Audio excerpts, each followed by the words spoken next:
Čaute bezci, vítajte pri dnešnom predstavení a zároveň teste novinky od značky Hoka, a teda poriadne novinky, pretože k tomu sa dostaneme neskôr. Mafate Speed 4.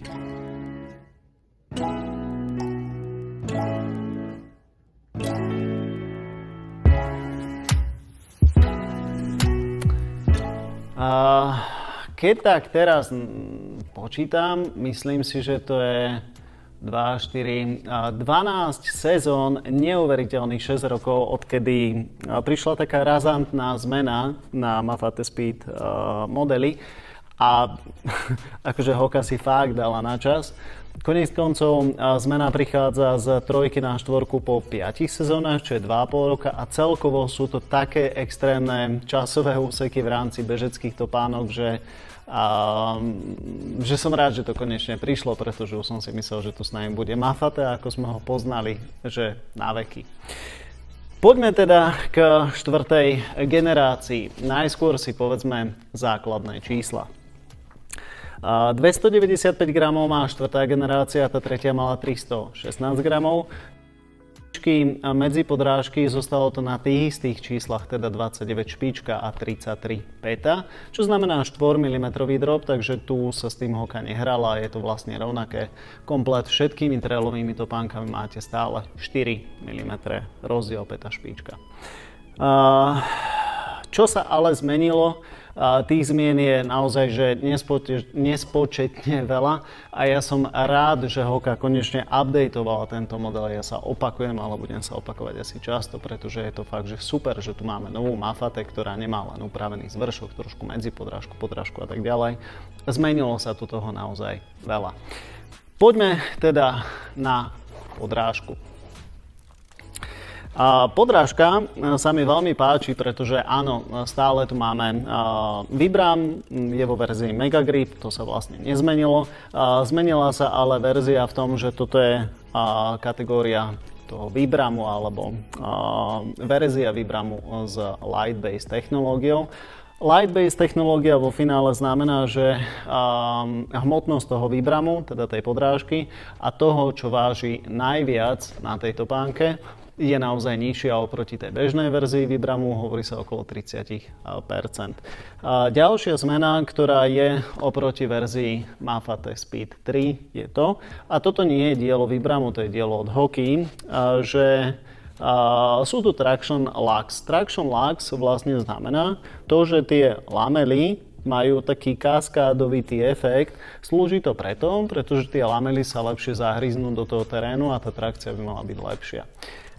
Čo sa týka podrážky, celkovo veľmi chválim a som veľmi rád, že to tak je, pretože Hoka išla smerom dole, ale tú najťažšiu časť na tej topánke, teda tú samotnú podrážku, to je tam viacej. Keď si to porovnáme s verziou Mafate Speed 3, trojka má toho naozaj podstatne menej.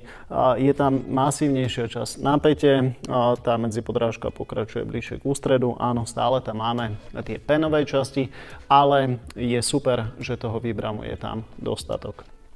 Čo sa týka výšky tých lamiel, zostáva to na rovnakej výške, ako to bolo predtým, 5 mm, teda o milimeter viacej, ako je to pri modeli Speed Gold. Poďme na medzipodrážku. Medzipodrážka používa technológiu ProFly Plus. Je to vlastne presne tá istá technológia, ktorá je už vlastne teraz v novom Mache, v 5. generácii. A to je vlastne ten rozdiel, že 4 Mach mala iba ProFly, potom prišiel Mach Supersonic, ktorý mal ProFly Plus, a to bol taký ten zásadný rozdiel v rámci rýchlosti tej cestnej topánky, že tá efektivita toho behu bola naozaj vyššia, pretože ten ProFly Plus vám jednoducho vracie viacej energie. Tu Hoka používa dve rôzne hustoty, je to niečo ako Dual Density by Hoka, čo znamená, že je tu ProFly a je tu teda ProFly Plus a je tu štandardný ProFly, ktorý má vlastne trošku nižšiu hustotu, aby lepšie tlmil nárazy, aby ten dopad bol príjemnejší, ale tá verzia ProFly, teda to oranžovo-červené v tomto prípade, je to, čo vám vracia viacej energie.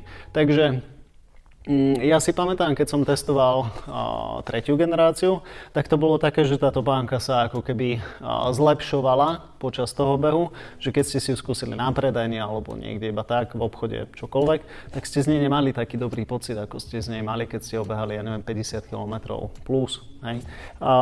Tu je to také, že tú topánku si obujete a cítite sa v nej príjemne vlastne od začiatku. Poďme na zvršok. Na zvršku sa tiež udiali zmeny. Je to Jacquard Mesh, jednovrstvový, nemá to žiadnu membránu alebo žiadnu waterproof ochranu, ale naozaj veľmi rýchlo schne. Naše skúsenosti sú také, že vlastne bez ohľadu na to, aké je vonku počasie, v prípade, že máte dobré ponožky, tak tá noha udrží sa v teple, aj v prípade, že zima vlhko. Čo sa zmenilo na tom zvršku? Pribudol taký tu bumper, teda ochrana voči narazeniu, ktorá je trošku masívnejšia ako pri tej predošlej generácii. Keď ste v trailovom behu začiatočník, eventuálne viete, že pojete do náročného terénu, je to dobrá správa, samozrejme netreba čakať žiadne zázraky, nie je to turistická topánka, ale je fajn, že tam ten tu bumper je a že je trošku výraznejšie ako v predošlej generácii. Na tom zvršku sa mi veľmi páči toto okno, ktoré ako keby je pokračovaním toho jazyka. Je to veľmi fajn pretože keď máte širšie chodidlo alebo pri odraze sa vám tá topánka, teda to chodidlo trošku rozťahuje v tej metatarsovej časti, tak tu si ten priestor spravíte. Je to iný materiál, ako bol pri tej predošlej generácii. Opäť je elastický, ale nie je tak extrémne pružný, to znamená, že tá noha by mala byť stále stabilná. Jazyk. Jazyk je tiež výborný oproti predošlej generácii, pretože predošlá generácia mala vlastne rovnakú verziu jazyku, ako má Speedgoat. To znamená, že tam máte takú bežnú tkaninu, ktorá je jednovrstvová, je to niečo na spôsob ako keby technickej koženky. A mne to primárne neprekáža, ale existujú zákazníci, ktorí napríklad sa boja toho, že keď si poriadne stiahnu zvršok tejto topánky, tak ich to bude tlačiť na priehlavku a je veľmi fajn, že tu máme polstrovanie a to polstrovanie je veľmi fajn, pretože bavíme sa o topánke, ktorá je určená od hoky na dlhé behy, na ultrabehy a podobne a tam ten komfort je naozaj nevyhnutný. Čo sa týka päty, päta v rámci tej stability, povedal by som to, že je to niečo medzi Brooks Cascadia, Asics Gel Trabuco a zároveň Cloud Venture. Teda nie je to také mäkké ako Cloud Venture, je to stabilnejšie, ale zase nemá to až takú mieru stability ako Asics alebo Brooks. Čo sa týka tvaru tej päty, tak tam je to veľmi podobné ako v prípade ostatných hok. To znamená, máme tu opäť niečo ako ovské ucho. Má to pomáhať v rámci toho obúvania a má to trošku lepšie chrániť achilovku. Čo sa týka tvrdosti tej peny, ktorá sa nachádza vlastne v okolí článku a tej zadnej časti, má to trošku vyššiu hustotu ako v prípade tretej generácie. Čo sa týka toho fitu, môžem povedať, že mne tá tretia generácia, teda tá štvrtá generácia sedí trošku lepšie ako tá tretia. Dôsledok môže byť aj to, že aj predtým, v tej tretej generácii sme mali také ako keby elastové strajpy, také pásy, ktoré sú prichytené na jazyk a ktoré vám pomáhajú v rámci tej stability a toho, že ten jazyk zostane stále na svojom mieste. Tu mám pocit, že to tu v tejto časti stiahuje trošku viacej, čo ale zasa nie je zlé, pretože ak je to chodidlo širšie, tak stále to má dosť elasticity. Čo sa týka šírky topánky, myslím si, že to zostalo veľmi podobné ako tretia generácia. Zostáva to tou najširšou trailovou topánkou od Hoky. Samozrejme nemáme wideovú verziu, rovnako ako nie je Gore-Texová verzia, je to jediná verzia, ale myslím si, že Hoka si vybrala správnu cestu. Takže, čo sa mi vlastne na tej Hoke páči? Veľmi sa mi páči to, že Hoka konečne spravila ten update a že ho spravila poriadne. Bez ohľadu na to, aké tempo behávate v rámci toho Mafate, či sú to zbehy, výbehy, či je to tempo 4:30 alebo 6 minút na kilometr. Jednoducho sa mi zdá, že táto banka sa cíti naozaj dobre v každom tempe.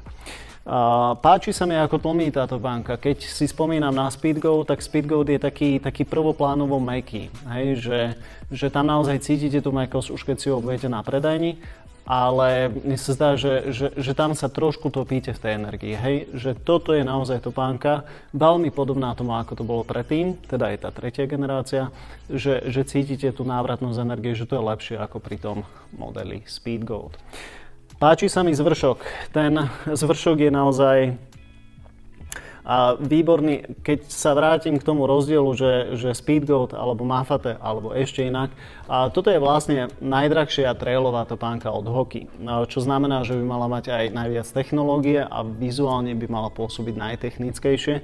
A konečne môžem povedať s čistým štítom, že to tak je, pretože tá tretia generácia v rámci toho zvršku, áno, bol to pokrok oproti dvojke, ale ten pokrok je omnoho výraznejší v prípade tretej generácie. Toto je výborná zmena. Tento výbram, ktorý je tu použitý, dlho nepršalo, čakali sme na dážď, preto to video prichádza trošku neskôr, ale stále bolo sucho, takže k tomu dážďu sme sa nedopracovali.